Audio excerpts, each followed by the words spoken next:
Welcome to the Inside Startup Investing Podcast powered by King's Crowd. As always, I'm your host, Chris Lustrino. From discussions with founders and VCs to industry experts and special guests, we want to provide you with the inside scoop on all things startup investing. Whether you're investing $50 a deal or $500,000 a deal, we have the stories you need to hear before clicking invest. From the metaverse to spaceflight and beyond, join us as we explore the world of startup investing for all. And now, on to this week's episode. Hello, everyone, and welcome to another episode of Inside Startup Investing. As always, I'm your host, Chris Lustrino, and today I am joined by Sean Ross. Sean is the co-founder of a company called Pureboost, and Pureboost is actually a portfolio company of King's Crowd Capital. So for those who are interested and accredited investors, you can join in on King's Crowd Capital and have exposure to Sean Ross's company. But today we're going to be talking about Pureboost, what they're up to, what they're building. And I think it's going to be a really interesting conversation about an industry and a company that fits a pretty hot sector right now, if you're paying any attention to kind of the food and bev space. So anyway, let's get into it. Sean, thanks so much for joining us. Yeah, well, I really love having the opportunity to come and chat with a fellow investor, and I really appreciate the support that King's Crowd has shown us since we've been starting this crowdfunding raise, which has been really interesting journey for us and a lot of learning as well. Yeah, I have no doubt. Well, actually, we'll start there in a second. For those who don't know what Pureboost is about, tell us a little bit about who you are and what you guys are up to. Absolutely. So we are what I like to say is we're the original clean energy drink mix that's loaded with vitamins and minerals. Yes, there's a lot of other clean energy drinks that have been around there for a long time. You might want to say coffee is clean, green tea is clean, sure. But what are all the nutritional elements that you're getting from coffee and green tea? Not a ton, probably more with green tea and, that aspect. But we've got 25 vitamins and minerals. And that is really powerful, especially for people that don't eat a perfect diet. And I'm one of them. I don't know about you, Chris, but I like to... Yeah, I like to eat my treats, and I like my fast food here and there, maybe more than I should. And so the best part about Pureboost is that it really fills in the cracks of all the other areas of nutrients that you're lacking and you're missing. And so for me, I look at it more of like an insurance policy, but it's packed with 100 milligrams of caffeine from green tea. So it's going to give you that boost that you're looking for and that you need. And it comes in a stick pack, powder form. You can add it to any kind of, water bottle, shaker, and mix it up, and away you go. Prefer to have it cold. I don't know about you, but warm beer doesn't taste good to me. So cold everything is the best. And we launched about 5 years ago. We've grown the business significantly on Amazon, on our own e-commerce website, and now we've entered into retail with retailers like Walmart, Costco.com, Myers, Walgreens, Ingles, and a number of other retailers. So we're really excited about where we're going with our brand. Well, as you know, at King's Crowd Capital, we're pretty much a semi-programmatic fund that really uses data to drive where we decide to invest. And at the end of the day, it's for me, people are just like, well, what do you think about, this company or that company, especially when it comes to food and bev? And it's like, if you're an early days idea company, I have no idea. I don't know why consumers end up loving things. It's always hard for me to know what direction things are going to go and if a company's going to take off. And so much of becoming a successful food and bev company is getting the right distribution, so on and so forth. And so, there's so many different things that are trying to make it on the shelves, and getting that shelf space is immensely, immensely challenging. But at the end of the day, you guys have generated some really solid financials, which is what helped us identify the organization. So talk a little bit about the revenues that you're generating today, and what is it that you've been able to do to get really solid distribution, one, through the Amazons and what have you, and then two, now getting into the retail channels? We first launched on Amazon, and we used Amazon as a beta test to see if this is going to work or not. And we felt as though if it was successful on Amazon, then it had legs to grow into an e-commerce business on our own website. And then if we continue to grow, then we were hoping that we could gain the awareness of some of these retailers. And so that's exactly what happened. We grew significantly. We did 800,000 revenue, went to about 1.2 million in our next year, and then we went to 3.6 in the next year, and then in 2021 we did 7.5 million, and then 2022 we were above that as well. We're still finalizing our financials, but it was double digit growth, which is great for 2022 as well. And I think because of our success growth on Amazon, these retailers started to see like what we were doing. And when we're beating out big names like Monster, Red Bull, and C4 and Celsius, they're like, how are you beating these big brands that have been around for a long time, that have massive retail distribution? And really what it comes back to is our team. Even though we were a startup, 5 years ago, we really weren't a startup in the sense of who we were as a team and who we were as partners. And what I mean and specifically is that everybody came in with an expertise in the exact field that we needed. There wasn't any more learning. I'm not saying that we know everything, but there wasn't any learning that we needed to do in order to figure out how can we cut our cost of goods, or has anybody ever tried TikTok before? You know what I mean? Like, everybody came in with their expertise. We checked every single box that we needed, and we hit the ground running, which is a big reason why we're a success. And where we're at now, we're not a startup anymore. We're an established business. We've generated a significant amount of revenue, as I mentioned earlier. We've got tens of thousands of customers on subscription every single month that are getting this.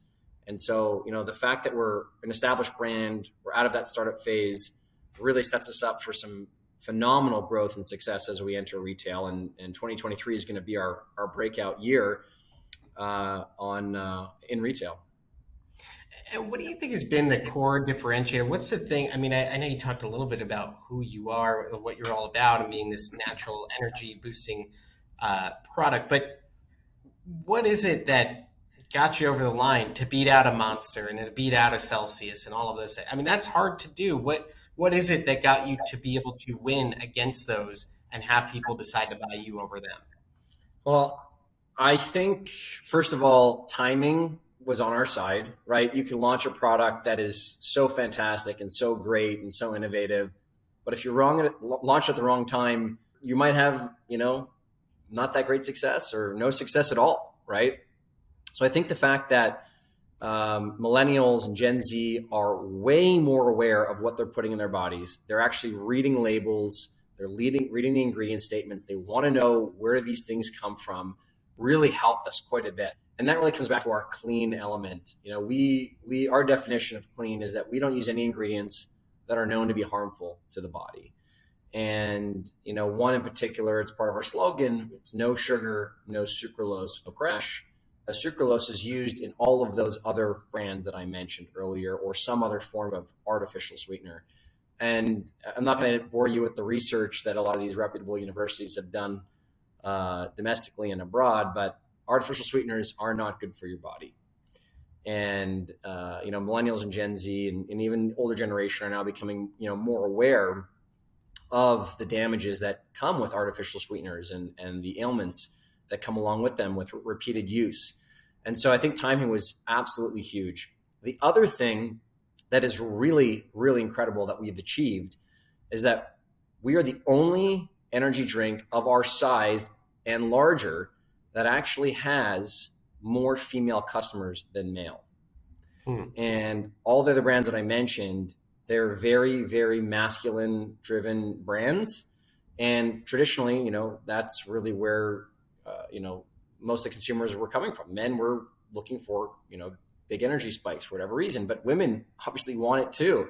And even though that wasn't our goal when we launched the business, our goal was to create a family friendly product, which it is. We want to penetrate a household where, teenage kids and adults and even, aging parents can utilize our product. It's not speaking to just one individual. We learned that, women really love it. And I think because we targeted families first, it makes sense that women are predominantly our customers, because most women are, responsible for making those purchases in the household. I know in my house, my wife, does the grocery shopping, and Some of my friends, families as well, their women, their wives, do the grocery shopping as well. And I also think women in general care more about their health than men, right? They traditionally go to the doctor more. They check in on, how they're doing with, different types of specialists. And guys, we don't think we need that stuff, but we do, right? And so I think because we created a clean product at the right time, the right demographic, and we're speaking to families and women, it's just been a recipe for success. No, it's really interesting. I mean, again, sometimes it's hard to wrap your head and go like, well, just another beverage company. How do you become a really big company? But then it was yesterday that it hit me. It was from a news story about actually a lawsuit about Celsius. And I believe it was Flow Riders. Something crazy was owed a bunch of money by Celsius. But Celsius, which I've come to know over the past couple of years at my gym and in the grocery store, is an $8 billion company. And I mean, they're kind of an upstart, right? They came around 6 or 7 years ago, and suddenly they're worth $8 billion.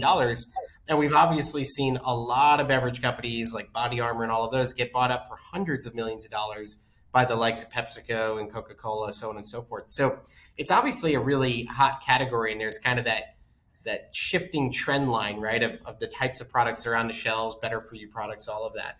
So certainly, I think your timing, you're playing into kind of the right trend lines, and it turns out it's a very big category.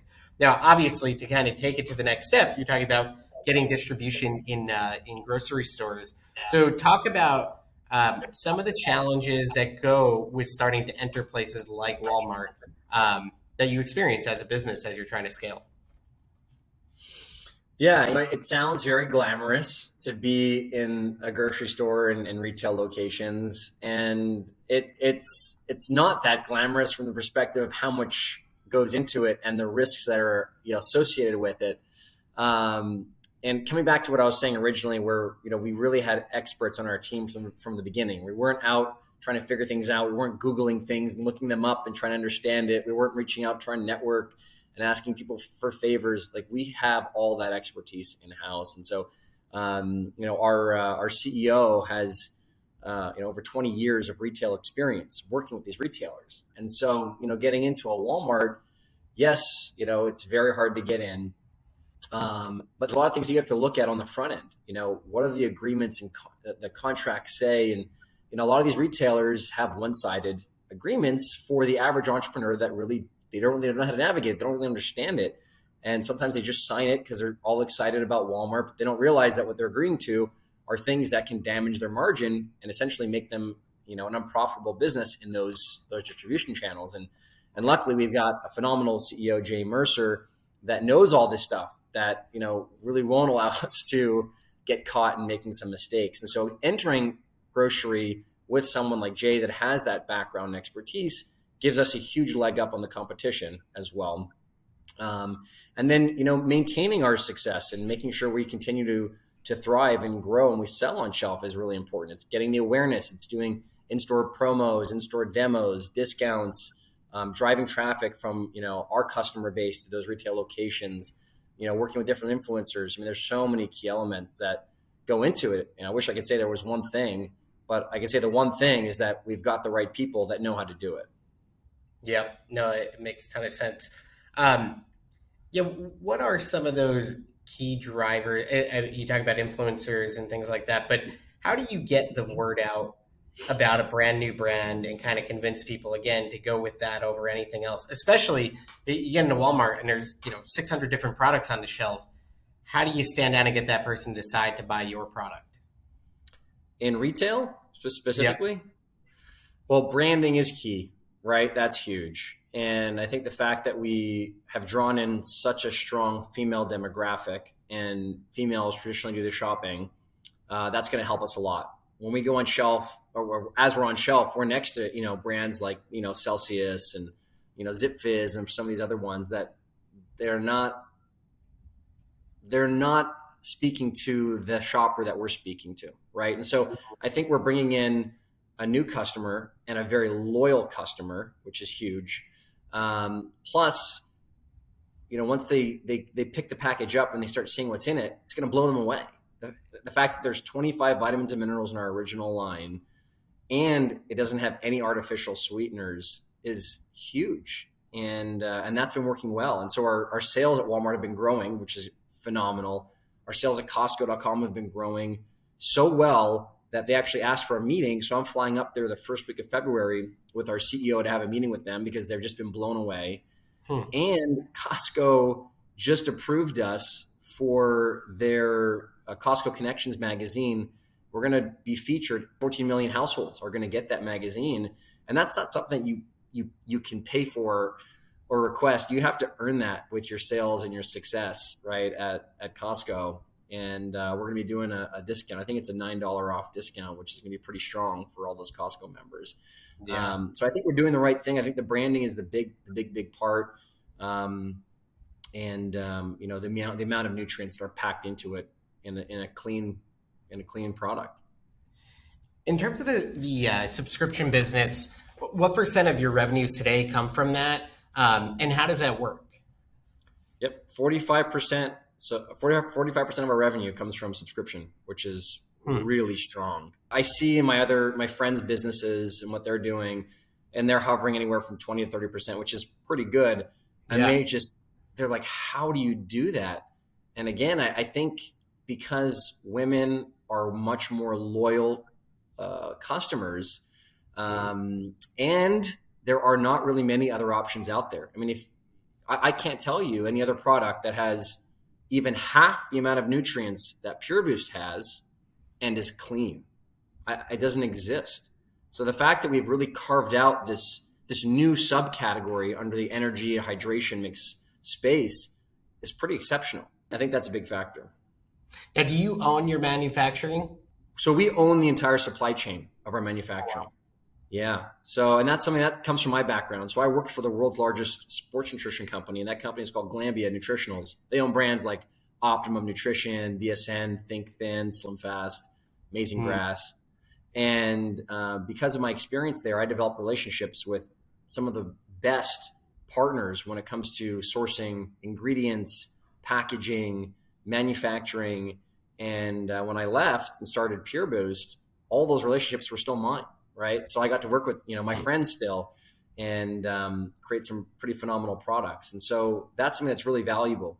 A lot of other businesses and brands out there, they don't have that sophistication. And so when they want to go and exit, they want to sell, their business is not valued as much as it could have been because they don't own their supply chain. Right. They're stuck with certain suppliers. They're stuck with certain manufacturers. And that's not the case. We own every aspect of our supply chain. So say, for instance, Unilever wants to acquire us and they want to plug us into their manufacturing facility. They could take everything because we own it all, and they can plug it in and they can obviously save more money being vertically integrated. Obviously, contract manufacturing comes with its issues that you just brought up and outsourcing it. And I think when you're talking about a quality product and, clean ingredients, all of that, having control of the process makes all the sense in the world.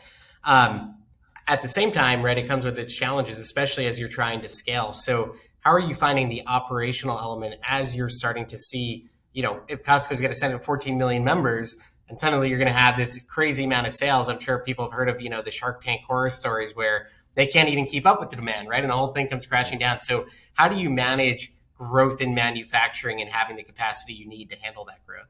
Yeah, we are very fortunate. We've never been in a back order situation ever since we started. We've had some significant spikes in growth.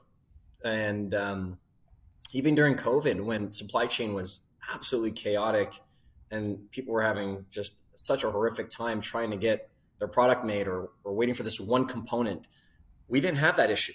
I had friends of mine begging me for ingredients because they knew we had it.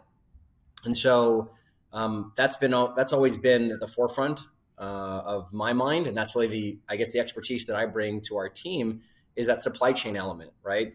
So, I mean, look, if we went on the Shark Tank and, Shark Tank got us, 20 million, plus orders, no business could prepare for that. It's not possible. And I think that would actually hurt our business because our subscribers would be very, very mad at us. So I wouldn't even want that. But because of what we're doing, and we're doing it with such sophistication, we're able to manage, all of the growth that's coming our way. And so I'm happy to say I don't see us entering any issues with supply chain. and we're very well, we're very well established with all of our partners. And even when we had some close calls, it was just a matter of me calling up, a friend of mine who's the owner of the company and saying, hey, I need more, of vitamin B12.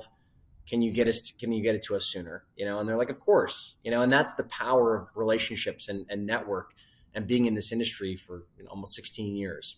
Will you be utilizing some of the funds raised in this current round to grow manufacturing, or are you good with what you have in place today? Yeah, a big chunk of it's going to support inventory, and that's why we did this raise, because going into retail, it's heavy, right? You're selling product to these retailers, and you're going many many months without getting paid. The beautiful thing about selling on Amazon is that you get paid every 2 weeks. The beautiful thing about selling on your own website, you get paid 24 hours, right? So that cash is continuing to flow in.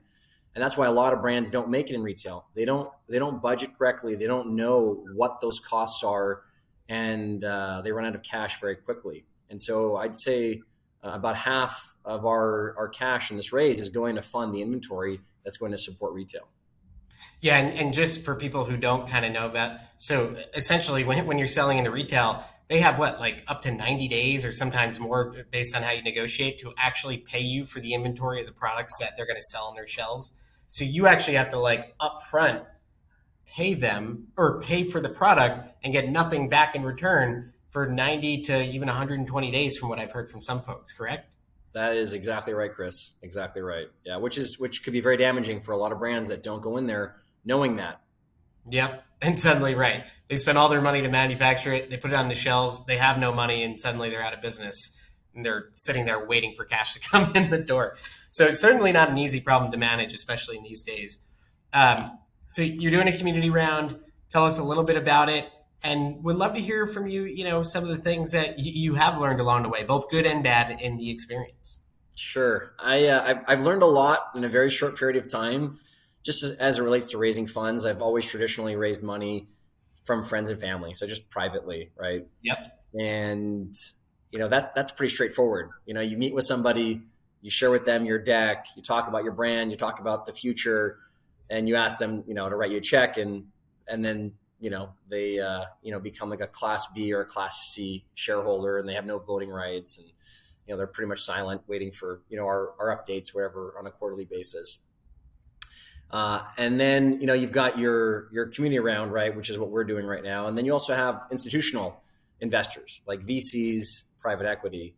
And even though we've never taken any money from institutional investors, I've spoken with a lot of them because they've come to us now with all of our exposure and our growth. They've been speaking with us over the last few years, even before we started our crowdfunding raise. And there's a time and a place, I believe, for institutional investors investments. And I don't think that it was really right for Pureboost, which is why we chose to go the community round. But there's advantages and disadvantages to both. One of the disadvantages to going with an institutional investor is that they typically want board seats, right? They want to be involved on a more day-to-day basis. And that's okay. Maybe that's helpful to you, as a business owner. Maybe you want somebody that can bring some element of expertise to the table that you don't have. But we really weren't looking for that. We didn't want to give up board seats. On the crowdfunding side, we don't have to give up board seats, right? Mm-hmm. Which was a huge advantage for us, which helped us, lean more in towards that decision. The other thing, that we really liked about the crowd was that we were able to invite our customers to come in and invest, and they don't have to be accredited. And, I think you can invest up to $2,200 per year without being per brand, without being an accredited investor. And an accredited investor is someone that has a net worth, I believe, of at least $1 million. And that's a lot of money. And, it's not a lot of people have that kind of money. And so we love the idea of opening it up to our customers, even friends, family members, and vendors of ours. Some of our suppliers are investors now. Our sales reps or customer service reps have come in, for some small amounts, medium amounts, which is really amazing. I remember when I was on the manufacturing side, Chris, I always saw these brands that I was supporting, and they just took off and grew and sold for so much. I'm like, man, I wish I had a chance to have a little piece of that. I never had the opportunity. And so I love that I was able to extend that opportunity. And, you know, I'm proud to say that my family has all come in. My mom has come in. My in-laws have come in. You know, college friends, high school friends have come in. Like, and these are people that, you know, don't have a lot of money, but because of this crowdfunding raise, it really gave the opportunity to what I like to call the small guys. You know, let the small guys come in and have a piece of something, so that the rich don't continue to, you know, keep getting richer. And that really was a big reason for it. And it's turning out to working really well. I mean, we've raised over $2.5 million from the crowd in the last few months. We've continued to be one of the most raised on the WeFunder platform. And there's some really nice perks that we give people depending on certain tiers that they hit as far as investments. Plus, another huge advantage is all these investors are now brand ambassadors, right? They're talking about us. You know, we get to come on podcasts like this with you, right? I get to speak to your audience, and whether they want to come in as an investor or they just are now curious about this clean, healthy energy drink mix that has 25 vitamins and minerals, like, it's awareness. And we've had tremendous awareness with this crowdfunding raise, which you would not get with an institutional investor, right? Yeah. So hopefully that's answered your question, but I think those are the top takeaways for me. No, absolutely. Well, congratulations on all your success. Obviously a really interesting company, and what I've already mentioned is a very hot sector, especially for acquisition. So I think there's some interesting opportunities for investors on that front, at least from where I sit. But congrats again on all that you've accomplished. Thank you for your time. Thank you for your thoughts. And for anyone who's interested, you should be able to go check out and actually invest in the company. And you could check out their rating and their performance on KingsCrowd. Thanks for listening, everyone. Have a wonderful day. Thank you so much for listening to another episode of Inside Startup Investing. Before you go, if you enjoyed the show, please give us a like or a positive review on Apple, Spotify, or wherever you listen to podcasts.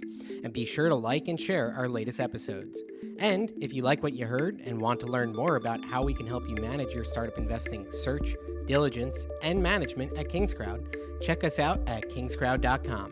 Thanks, and until next time, happy investing.